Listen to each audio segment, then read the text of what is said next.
Fred MacMurray, born Frederick Martin MacMurray on August 30th, 1908, in the small town of Cana, Illinois, had humble beginnings that shaped his remarkable career. Raised in Beaver Dam, Wisconsin, MacMurray came from a modest background where hard work and humility were paramount. His early interest in music, especially the saxophone, initially led him to pursue a career as a musician, and he even attended Carroll College on a music scholarship. Before his acting career took off, MacMurray played in bands and worked in vaudeville, where he honed his stage presence and developed a natural ease in front of an audience. His transition to film came in the early 1930s, marking the beginning of a career that would span several decades and make him a beloved figure in Hollywood. A breakthrough in Hollywood MacMurray's career truly began to take off after signing with Paramount Pictures. His first significant role came in 1935 with The Gilded Lily, opposite Claudette Colbert. The film's success elevated MacMurray into the ranks of leading men, with his easygoing charm resonating with Depression-era audiences. Throughout the 1930s and 1940s, MacMurray became a staple in both romantic comedies and dramas, appearing in films such as Alice Adams, 1935, Hands Across the Table, 1935, and True Confession, 1937. MacMurray's ability to shine alongside top actresses made him a favorite among both directors and audiences. However, it was his 1944 performance in Double Indemnity, where he played the morally ambiguous Walter Neff, that solidified his reputation as a versatile actor with a remarkable range, dramatic depth, and family-friendly appeal. Although MacMurray had already proven his dramatic chops in Double Indemnity, he also found success in lighter, family-oriented films.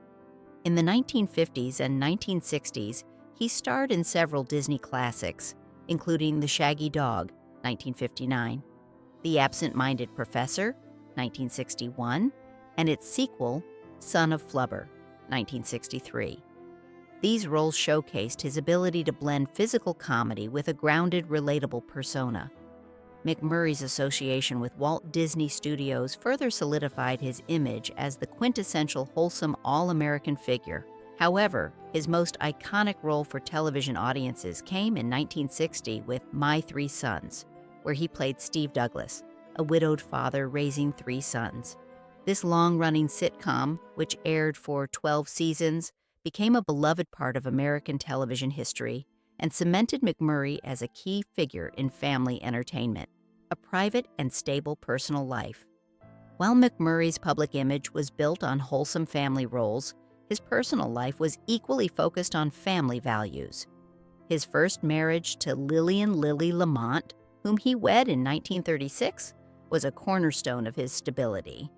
Together, they adopted two children, Susan and Robert, and lived a relatively private life away from the Hollywood spotlight. MacMurray's ranch in the San Fernando Valley became his sanctuary where he could step away from the demands of his film career and focus on a more grounded existence. Tragically, Lily passed away in 1953 after a long battle with illness, which left MacMurray devastated. His time away from Hollywood following her death reflected his deep commitment to his family and the emotional toll of losing his first wife. A new beginning with June Haver. After several years of mourning, MacMurray found love again in actress June Haver, a former musical star known for her roles in films such as Irish Eyes Are Smiling and The Dolly Sisters. Haver, who was nearly 2 decades younger than MacMurray, had briefly retired from acting to pursue a religious life, but soon returned to the industry before meeting MacMurray. The two began a quiet romance in the mid-1950s, and they married in 1954 in a private ceremony. Their marriage, lasting over 4 decades until MacMurray's death, was a testament to their deep bond. Together, they adopted twin daughters, Kate and Lori, and split their time between their homes in Brentwood, California, and a working ranch in Healdsburg, where MacMurray pursued his passion for agriculture. An unlikely friendship, Tommy Kirk's quiet tribute. At Fred MacMurray's funeral in 1991, one unexpected attendee stood quietly among the familiar faces of family and friends, Tommy Kirk. Kirk, Once a rising star at Disney, had shared the screen with MacMurray in films like The Shaggy Dog and Bon Voyage. His presence at the funeral was surprising, given the personal and professional challenges he had faced. In the early 1960s, Kirk's career was derailed after it was revealed that he was gay, a revelation that led to his dismissal from Disney. At the time, homosexuality was a taboo subject in Hollywood, and the industry shunned Kirk, leaving him with few supporters.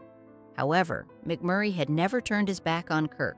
Despite the societal prejudices of the time, MacMurray was one of the few who treated Kirk with kindness and respect, providing him with dignity in a world that had cast him aside. Tommy Kirk's gesture of respect. Kirk's appearance at MacMurray's funeral was a poignant and deeply personal gesture.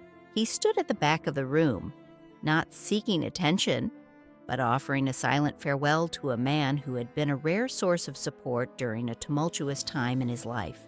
In interviews later on, Kirk spoke about how few people in the industry reached out to him after his career collapse, but MacMurray had always remained kind and professional.